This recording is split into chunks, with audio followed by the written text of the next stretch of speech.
Pernyataan dua tokoh partai berkuasa India yang menghina Nabi Muhammad pekan lalu berbuntut panjang dan berimbas luas. Setelah meletus kerusuhan, otoritas di negara bagian Uttar Pradesh menghancurkan rumah sejumlah orang yang dituduh terlibat dalam insiden itu. Rumah yang dirobohkan pada Minggu termasuk milik tokoh muslim yang juga politikus bernama Javed Ahmed. Putrinya, Afrin Fatima, merupakan aktivis yang memperjuangkan hak-hak muslim. Bangunan lainnya yang dihancurkan milik dua orang yang dituduhkan melakukan pelemparan batu dalam protes yang dilakukan setelah sholat Jumat. Namun polisi beralasan rumah itu dirobohkan karena dibangun secara ilegal. Akan tetapi alasan polisi dibantah para pemilik rumah. Dilansir India Times, aksi polisi India ini juga memicu protes mantan Hakim Agung Govind Mathur kota Allahabad.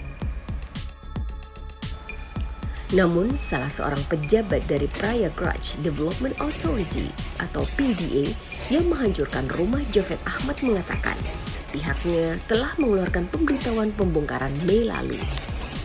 Dalam surat pemberitahuan tersebut, pihak PDA memintanya untuk segera datang. Menanggapi pernyataan tersebut, Putri Ahmed, Afrin Fatima, membantahnya. Menurutnya, keluarganya tersebut hanya diberitahu melalui sebuah pemberitahuan yang ditempelkan di pintu mereka pada Sabtu 11 Juni 2022.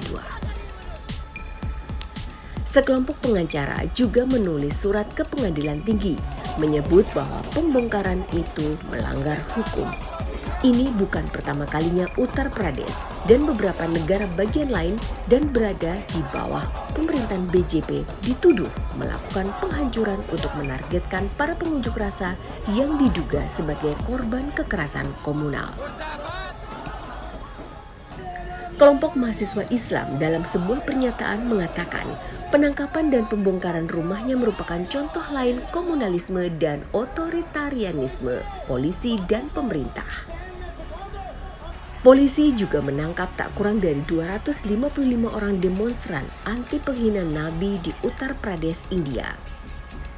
Mereka yang ditahan berasal dari 7 distrik, yaitu terdiri dari 68 orang di Prayagraj, 50 di Hathras, 48 di Saharanpur, 28 di Ambedkar Nagar, 25 di Moradabad, dan 8 di Firozabad.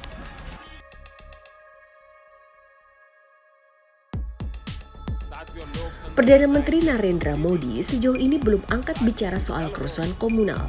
Di negara bagian timur Benggala Barat, otoritas memberlakukan undang-undang darurat yang melarang pertemuan publik di distrik industri Howrah hingga 16 Juni. Presiden BJP Benggala Barat sendiri melakukan aksi protes pada Minggu 12 Juni. Ia menuduh negara tetangga Bangladesh, negara mayoritas Muslim, menghasut kekerasan di negara bagian tersebut. Pekan lalu, negara-negara seperti Qatar, Arab Saudi, Uni Emirat Arab, Oman, dan Iran yang merupakan mitra dagang utama India mengajukan protes diplomatik untuk menuntut permintaan maaf atas pernyataan tersebut. We will never be forced into invisibility, that we will never be forced into silence, because this showed that we don't need anyone else to speak for us. We can do it better than you have done for us.